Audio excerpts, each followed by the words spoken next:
Ya, berjumpa lagi bersama saya Tito Loho dari Tender Indonesia. Kali ini saya akan berbagi sedikit informasi mengenai upaya pemerintah untuk menggairahkan sektor migas, khususnya minyak bumi, agar Indonesia bisa naik produksinya dari di level 700.000 barel per hari seperti sekarang menjadi 1 juta barel per hari ke depannya, khususnya pada tahun 2030. Tidak mudah upayanya, harus banyak ya, mulai dari eksplorasi, ya, menemukan cadangan baru. Kedua, cadangan tersebut harus dipastikan dengan dibor. Ketiga, di lapangan yang sudah ada pun harus dioptimasi, ya, misalnya melalui EOR, Enhanced Oil Recovery, atau dibor juga di lokasi-lokasi lapangan yang sudah ada, termasuk lapangan tua, untuk menemukan cadangan-cadangan yang mungkin terlewatkan selama ini. Selain itu, di sumur-sumur yang existing pun harus terus dirawat, ya, melalui disebut sebagai well service, well sumur service ya direparasi. Jadi sumur itu harus dipelihara, ya, dirawat. Bahkan juga harus work over, ya, yaitu kerja ulang atau pindah lapisan, karena kadang-kadang di sumur yang sama, di lapisan yang lebih dalam bisa ada potensi minyak yang terlewatkan selama ini. Drilling, juga well service, dan walkover. Itu yang bisa dilakukan khususnya bila pemerintah ingin betul-betul mengejar target 1 juta barel per hari. Dan kebetulan kami juga dari APMI, Asosiasi Pemboran Minyak, Gas, Bumi, dan Geothermal Indonesia, harus menyediakan armada, fleet, ya, untuk mendukung kegiatan pemerintah ini. Karena keinginan meraih 1 juta barel per hari itu dibutuhkan banyak pengeboran dan perawatan sumur dan semuanya memakai rig. Kita akan dengarkan statement singkat dari Bapak Budi Pangaribuan selaku Direktur Utama PDSI, Pertamina Drilling Services Indonesia. Bagaimana pandangan beliau mengenai hal ini? Outlook seperti apa yang akan diperlukan? Nah, saya akan share ya video beliau. Kita akan dengarkan bersama. Silakan. Kita lihat outlook drilling walkover tadi juga sudah ditayangkan oleh Pak Javi atau Pak Buyung. Kita lihat ada proyeksi 20-30% per tahun, khususnya mulai 2021 sampai 2030. Bahkan secara masif itu bergerak dari 550 menjadi di atas 1.000 well per tahun untuk pemborannya.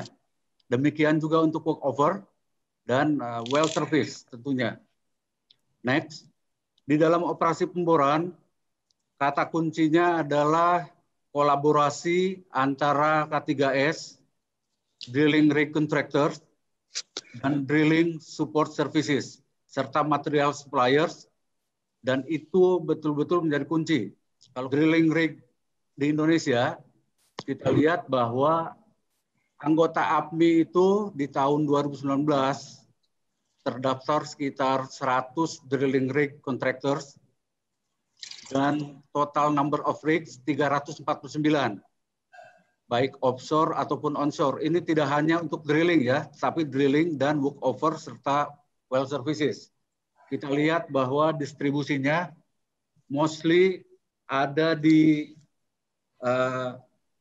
sekitar 350 HP yang dominan, di mana juga itu bisa digunakan untuk workover dan well services. Begitu pula untuk di 500 sampai 850 HP ada sekitar 82.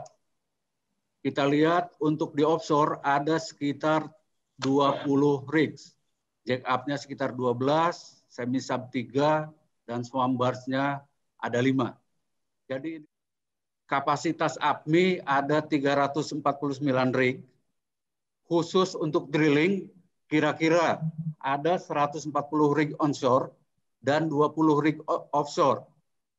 Kalau diasumsikan produktivitas 7 well per rig per tahun, total kapasitas daripada rig onshore adalah sekitar 980 well per tahun.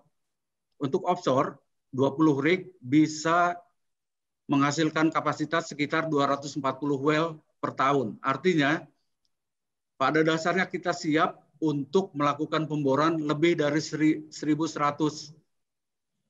well per tahun.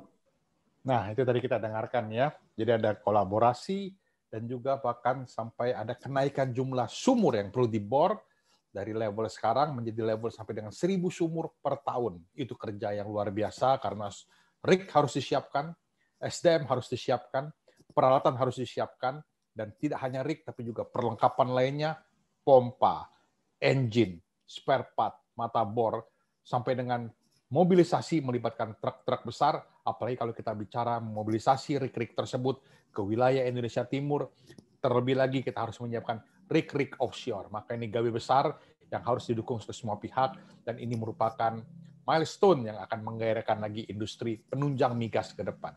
Saya Tito Loho dari Tender Indonesia, simak terus di www.tenderindonesia.com.